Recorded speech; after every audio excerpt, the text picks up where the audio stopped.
नमस्ते प्रिय विद्यार्थियों, हेलो डियर स्टूडेंट्स। आज का जो हमारा वीडियो है ये डिप्लोमा फर्स्ट ईयर में एक सब्जेक्ट है फार्माकोग्नोसी। उसकी जो 5वीं यूनिट है उसे हम 5 मिनट में समझेंगे कि आखिर इसको पढ़ना कैसे है, क्या इसमें कोई पैटर्न छिपा हुआ है। तो सबसे पहले मैं आपको इसकी 5वीं यूनिट दिखाता हूँ। सिलेबस के अकॉर्डिंग जो आपको यहाँ पर 5वीं यूनिट दिख रही होगी वो ये है, biological source, chemical constituent and therapeutic efficacy of following categories of the crude drugs. ये रही कैटेगरीज। ओके, इस साइड कैटेगरीज दी हुई हैं और ये है कुछ उसके एग्जाम्पल्स क्रूड ड्रग्स के। अब इसे हमें पढ़ना कैसे है, तो सबसे पहले हम इसे एक चैप्टर का नाम देते हैं, ठीक है। उस चैप्टर को हम कहेंगे pharmacognostic account of some categories of natural drugs. मैं यहाँ पर बोर्ड पे लिख भी देता हूँ, pharmacognostic account of some categories of the natural drugs. अब ये जो कैटेगरीज है ये तो आपके सिलेबस में दिया हुआ है। जैसे सबसे पहले जो कैटेगरी है वो है लैक्सेटिव्स। अब इस लैक्सेटिव्स में हमें क्या क्या पढ़ना है। सो डियर स्टूडेंट्स, सबसे पहले हम यहाँ पर जो स्टार्ट करेंगे, आपको इसमें 5 हेडिंग्स के अंतर्गत ये टॉपिक्स कवर अप करते चलने हैं, राइट। कौन कौन से 5 हेडिंग्स में आपको ये टॉपिक कवर अप करते चलने हैं, यही इसका पैटर्न भी रहेगा। सबसे पहले इंट्रोडक्शन। इंट्रोडक्शन किसका? जो कैटेगरी है उसका इंट्रोडक्शन। उसके बाद लिस्ट प्रिपेयर करनी है आपको, यानी कि एग्जाम्पल्स। ज़्यादा मेहनत इसमें करनी नहीं है, आपके सिलेबस में ही दिया गया है कि कौन कौन से एग्जाम्पल्स आपको डिटेल में स्टडी करने हैं। जैसे कि फॉर एग्जाम्पल मैं यहाँ पे आपको दिखा देता हूँ फिर से। ये जो लैक्सेटिव है इसमें लिस्ट यदि आप बनाएंगे तो देखेंगे एलॉय, कैस्टर ऑयल, ये सब।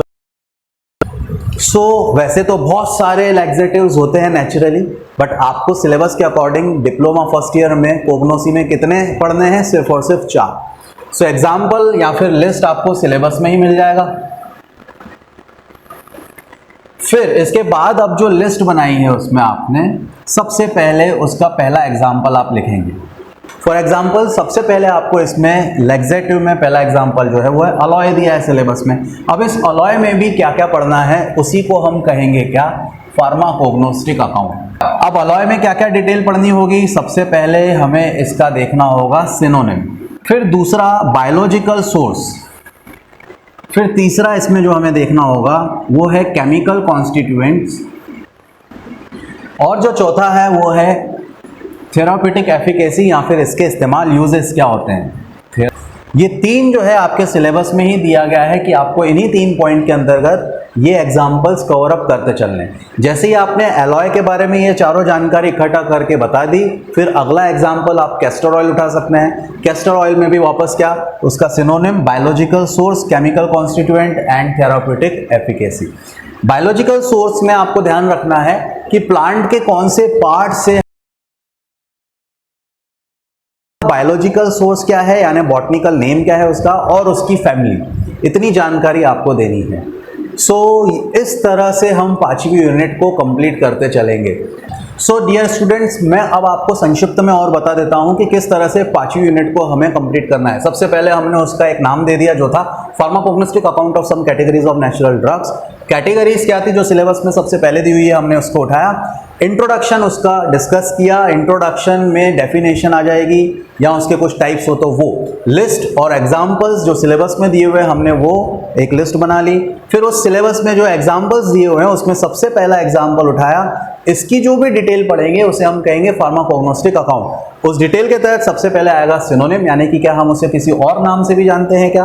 फिर बायोलॉजिकल सोर्स, यानी वो जो नेचुरल ड्रग है वो प्लांट के कौन से पार्ट से मिल रही है, उसका बॉटनिकल नेम क्या है और उसकी फैमिली क्या है। फिर उसमें मेन केमिकल कॉन्स्टिट्यूएंट क्या है जिसकी वजह से वो थेराप्यूटिक एफिकेसी रखता है। थेराप्यूटिक एफिकेसी उसका कौन कौन सी डिसीज बीमारियों में इस्तेमाल होता है वो हमें यहाँ पर नोट करना है। इसी तरह से इसी क्रम में आप जब इसे पढ़ेंगे तो 5वीं यूनिट आपके लिए बहुत आसान हो जाने वाली है।